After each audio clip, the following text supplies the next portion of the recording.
नमो बुद्धाय।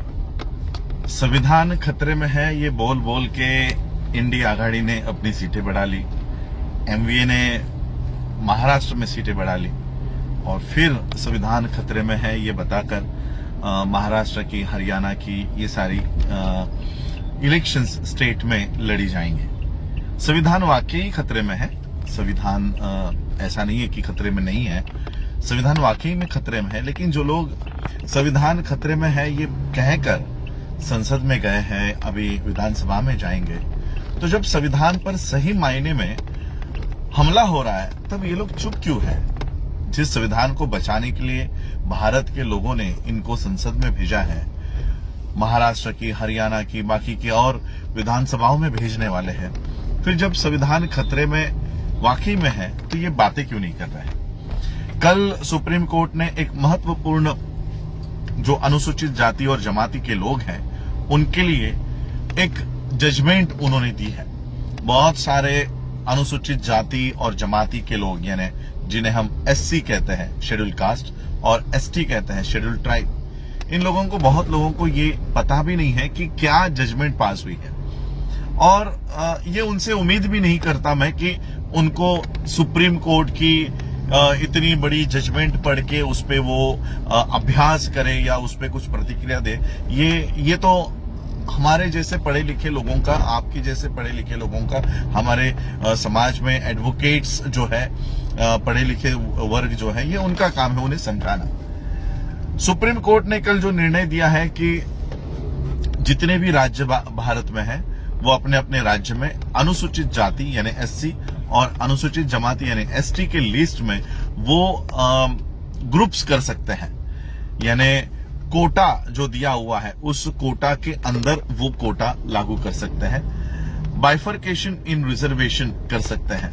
यानी simple way में मैं आपको बताना चाहता हूं, भारत में वो उन्होंने जिस तरह से आज एनटी में ABCD किया हुआ है रिजर्वेशन जो है, जैसे for example D notified tribe है जिसे हम एनटी कहते हैं। एनटी में 4 वर्ग हैं, एनटी ए, एनटी बी, एनटी सी और एनटी डी। एनटी ए का रिजर्वेशन है 3%, एनटी बी का रिजर्वेशन है 2.5%, एनटी सी का परसेंटेज है 3.5% और एनटी डी का परसेंटेज है 2%। ये एक ही anti denotified tribe, nomadic tribe का एक ही कास्ट में 4 वर्गीकरण यहां पर है और यही वर्गीकरण अब एससी में आएगा और एसटी में भी आएगा। आज फिलहाल रिजर्वेशन कोटा महाराष्ट्र में एम्प्लॉयमेंट के लिए एससी का है परसेंटेज है 13% और एसटी का परसेंटेज है 7%। 7% एसटी और 13% एससी, ऐसा ये रिजर्वेशन कोटा है। अब कोटा के अंदर कोटा आएगा, मतलब क्या होगा, 13% जो एससी है उस एससी में 3%, 2%, 2.5%, 3.5% ऐसा परसेंटेज पूरे भारत के सारे स्टेट्स में ये लागू होगा। उसी तरह से एसटी 7% है, उसी 7% में 2%, 1%, 3%, 4%, ऐसा करके 60% को भी डिवाइड किया जाएगा। अब ये बहुत सारे लोगों को पता नहीं है, उनको लग रहा है कि तो ये तो अच्छा है। सरकार ने, सुप्रीम कोर्ट ने कहा है कि जो जातियां एससी में या अनुसूचित जमाती में पिछड़ी है उनको आगे लाने के लिए हम जो आगे आई हुई जातियां हैं उनको पीछे डाल देंगे। अब फॉर एग्जांपल मैं पूरी भारत की अनुसूचित जाति की लिस्ट नहीं पढ़ूंगा क्योंकि ये बहुत लंबी लिस्ट है। महाराष्ट्र में मैं वैसे एक एग्जांपल देना चाहूंगा। आंध्र प्रदेश में अनुसूचित जाति में 61 कास्ट आती है, आसाम में यही आंकड़ा 16 जातियां आती है, बिहार में अनुसूचित जाति में 23 जातियां आती है, गुजरात में अनुसूचित जाति में 36 जातियां आती है, हरियाणा में अनुसूचित जाति में 37 कास्ट आती है, हिमाचल प्रदेश में यही आंकड़ा 57 जातियां है, झारखंड में 22 जातियां एससी है, कर्नाटक में 59 भी नहीं, 101 जातियां कर्नाटक में एससी है, केरला में केरला में ये आंकड़ा 69 है, मध्य प्रदेश में ये आंकड़ा 48 है, महाराष्ट्र में ये आंकड़ा 59 है। ऐसे कई सारे स्टेट्स की ये अनुसूची आपको गैजेट में देखने मिल जाएगी। मैं अब सिर्फ महाराष्ट्र की बात करता हूं। महाराष्ट्र में 59 कास्ट है एससीज में। इसमें मैं कुछ जातियों का नाम क्रम में पढ़ना चाहूंगा। पहली जात है अगेर नाम की। अगेर, अनामुक, आरयमाला, अरवमाला, बहना, बहाना, बाकड़, बांट, बलाही, बलई, बसूर, बरूड, बंसूर, बंसोड़ी, बसोड़, बेड़ा जंगम, बुड़गा जंगम, बेदर, भांबी, भांबी, असादु, दारू, असोरी, चमाड़िया, चमार, चमारी, चांभार, चमगर, हरियाला, हराली, ऐसी बहुत सारी जातियां हैं। भंगी, बिंडला, ब्यागरा, चलवादी, चेन्ना दसर, दक्कल, ढोर, दोम, यलमवार, गारो, घासी, हल्लेर, हलसर, होलार, होलाया, ये सारी जातियां हैं। उसमें 37 नंबर पे है महार, 39 माला, दसारी, 40 पे माला, अन्नाई, 47 पे है मांग। मैं इसलिए जंप कर रहा हूं क्योंकि 37 नंबर महार, 47 नंबर मांग और 3 नंबर की 3 भी नहीं, 11 नंबर पे है चांभार। ये 3 जातियां महाराष्ट्र में प्रशासन में भी है। ये आपको इनके एमएलएस भी दिखाई देंगे, इनके एमपीज भी दिखाई देंगे। तो महाराष्ट्र में ये 59 कास्ट जो है, ये 59 कास्ट में ये 3 जातियां महार, मातंग और चंभार, ये प्रशासन में है। एजुकेशन भी इनका भी अच्छे से हो रहा है। नौकरियां भी एससी के जो सीट्स है यहाँ पर ये आपको पाए जाएंगे। अब ये 3 कास्ट जो यहाँ पर आगे आई है, यानी हमने कभी भी महाराष्ट्र में ये जातियां कभी नहीं सुनी थी। आहेर, अनामुक, आरय, बहाना, ये सारी जो जातियां हैं महाराष्ट्र के लोगों को पता भी नहीं होगी कि ये हमारी जातियां है, ये एससी की जातियां है। कई सारी जातियों को तो हम पहली बार हम लोग इनके नाम सुन रहे होंगे। अब ये जो जातियां हैं जिसके बारे में हम जानते भी नहीं है या उनकी पॉपुलेशन भी बहुत कम होगी, ऐसे जातियों का ग्रुप बनाकर उनको ए कैटेगरी में रखेंगे, यानी एससी ए में कौन सी जातियां आएंगी? जो शासन में, प्रशासन में, एजुकेशन में वो है ही नहीं, ऐसे जातियों को ए में डालेंगे और उनको एक सर्टेन परसेंटेज देंगे। 13% को डिवाइड कर दिया जाएगा 4 भागों में और 13% को डिवाइड करके किसी को 3.5%, किसी को 2.5%, किसी को 4%, और जो जातियां प्रशासन में है, जो जातियां एजुकेशन में है, जो जातियां नौकरियों में है, उनको सबसे आखिरी में डाला जाएगा। हमें इससे भी दिक्कत नहीं है, लेकिन इससे क्या होगा? इससे ये होगा कि ए कैटेगरी में जब भर्ती शुरू होगी और ये जातियां जो है अहेर, बाम्बी, अनामुक, आरयमाला, ये कास्ट के लोगों को वहां पर फर्स्ट प्रेफरेंस दिया जाएगा। और जब ये फर्स्ट प्रेफरेंस दिया जाएगा तब ये जाति के लोग उपलब्ध नहीं होंगे, क्योंकि इनमें एजुकेशन का लेवल बहुत कम है। एजुकेशन का लेवल कम होने की वजह से जब इनकी सीटें भरी जाएंगी तब इनको एम्प्लॉयमेंट के लिए ये कभी एप्लीकेशन नहीं करेंगे। पहली बार जब एडवर्टीजमेंट आएगी कि इतने पोस्ट भरने हैं और एससी में ए कैटेगरी के एज ए की जो वर्गीकरण किया गया है उनको अपॉइंट किया जाने वाला है, तो पहली बार में इनके कोई एप्लीकेशंस नहीं आएंगे। आए भी तब भी उस लेवल के नहीं आएंगे जो एजुकेशन क्वालिफिकेशन उनको चाहिए। सेकेंड बार भी इसको जब एडवर्टाइजमेंट दिया जाएगा तब भी, क्योंकि हमारा सबसे बड़ा जातिवाद एक ही शब्द से किया जाता है, नॉट फाउंड सुटेबल। हम लोगों को जातियों की गालियां नहीं दी जाती, हमें हमारे रिमार्क में जब अपॉइंटमेंट की या हमारे इंटरव्यूज चलते हैं तो रिमार्क में हमें गाली दी जाती है और वो गाली का नाम है not found suitable. Candidate not found suitable, ये एट्रोसिटी से भी भयानक गाली हम लोगों को दी जाती है। यानी हम लोग इंटरव्यूज के लिए भी जाते हैं तब भी हमारे सामने लिखा जाता है कि नॉट फाउंड सुटेबल। ऐसा 3 बार होने के बाद, वो कास्ट के लोग नहीं मिलने के बाद, वो कास्ट या वो रिजर्वेशन सीधा डी रिजर्व हो जाएगा। 3 बार में उस जाति के कैंडिडेट न मिलने पर वो रिजर्वेशन पूरी तरह से खत्म हो जाएगा। और जो 13% की एडवर्टीजमेंट निकाली जाती थी, जिसमें महार, मातंग, चमार, ढोर, ये कैटेगरी के लोग एप्लीकेशन करके प्रशासन में जाते थे, नौकरियों में जाते थे, एजुकेशन स्कॉलरशिप्स ले रहे थे, अब इनको अपॉर्चुनिटी होने के बावजूद भी ए में नहीं लिया जाएगा, बी में नहीं लिया जाएगा, सी में नहीं लिया जाएगा और डी की कैटेगरी भरी नहीं जाएगी। तो हमारा रिजर्वेशन इस तरह से खत्म करने का काम सुप्रीम कोर्ट ने किया है। सुप्रीम कोर्ट ने तो जजमेंट दे दी, लेकिन मैं आपको वो जजमेंट भी देने का अधिकार किसका है? आर्टिकल 341, बाबा साहब अंबेडकर जी ने आर्टिकल 341 देखो कैसा लिखा है। बहुत सारे लोगों को इसको शांत दिमाग से पढ़ने की जरूरत है। क्या लिखते हैं बाबा साहब अंबेडकर?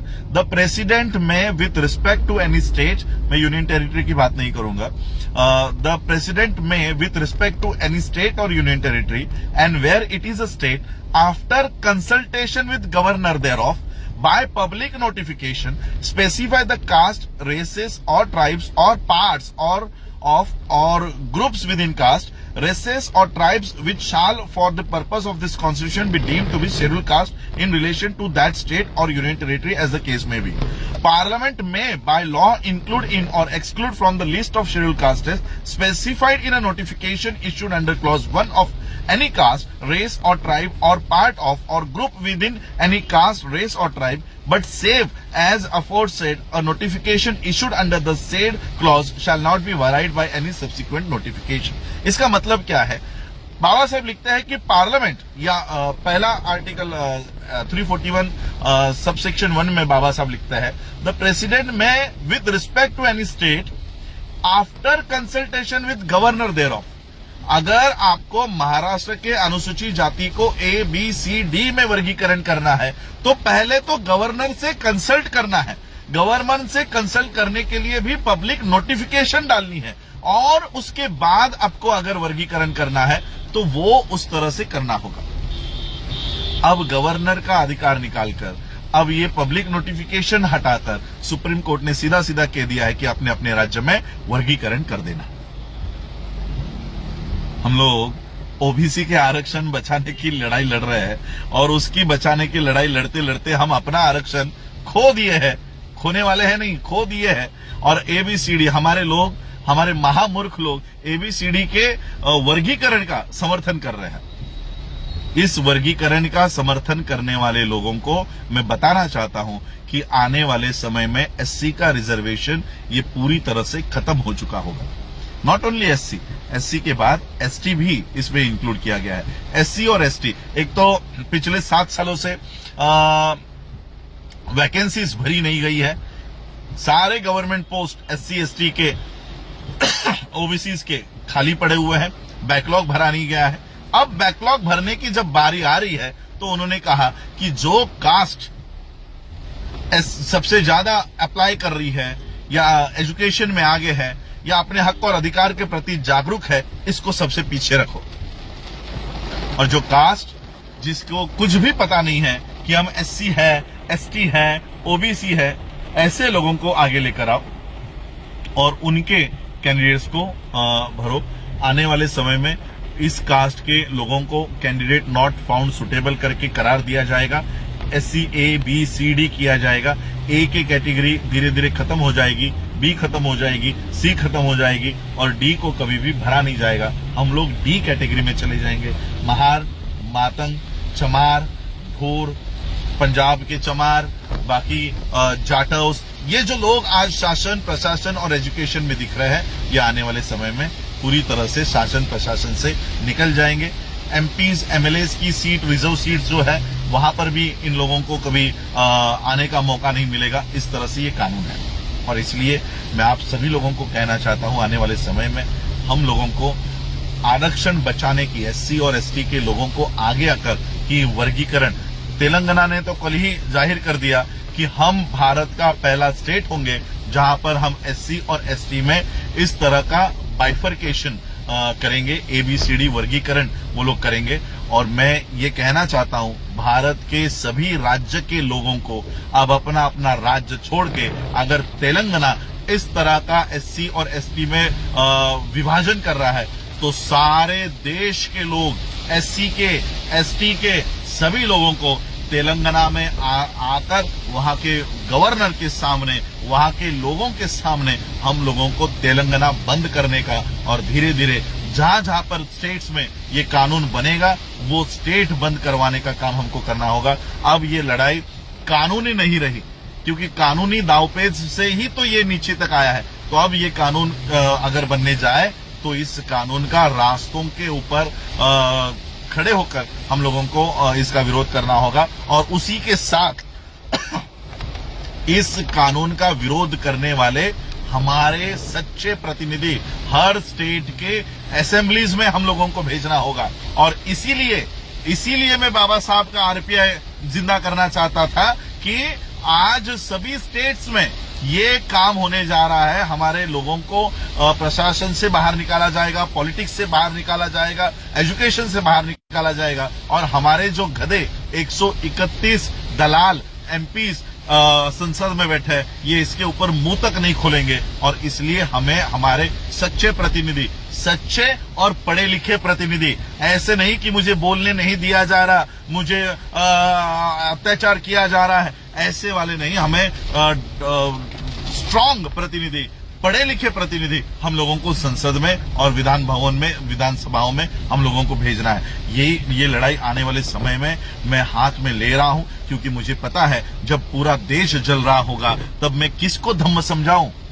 जब तुम्हारे पेट में दाना नहीं होगा तब क्या मैं आपको बुद्ध की आके बातें बताऊं? ये बात तो बुद्ध ने भी नहीं कही कि जब तक तुम्हारा पेट भरा हुआ ना हो तब तक धम्म भी आपके दिमाग में नहीं जाएगा। अब हमारे पेट की लड़ाई शुरू हो चुकी है, हमको एजुकेशन से, नौकरियों से निकाला जाने वाला है और इसलिए ये रास्तों पर उतरकर ये लड़ाई हम लड़ने के लिए पूरे जोश और मेहनत से हम लोग इसको लड़ेंगे। और ये कानून जो राज्य बना रहा है, जो भी स्टेट इसको इम्प्लीमेंट करेगा, हम वहां के मंत्रियों को, एमएलएस को, चीफ मिनिस्टर को घर के बाहर नहीं निकलने देंगे। ऐसा काम हम लोगों को करना होगा।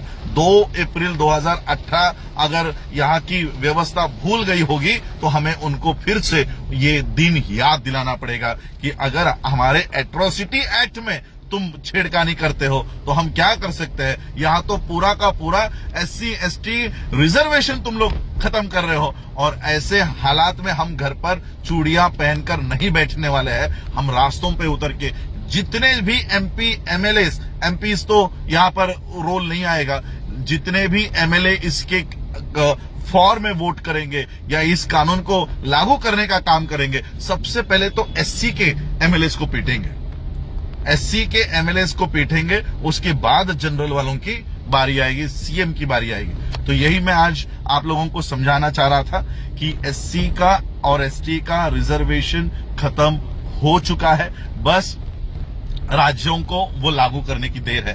मैं महाराष्ट्र की सरकार को आने वाली, क्योंकि अभी ये तो 26 नवंबर तक की ही गवर्नमेंट है, आने वाली सरकारों में भी हम लोग ये प्रेशर बनाए रखेंगे कि ये सुप्रीम कोर्ट ने दिया हुआ का जजमेंट महाराष्ट्र में लागू ना हो।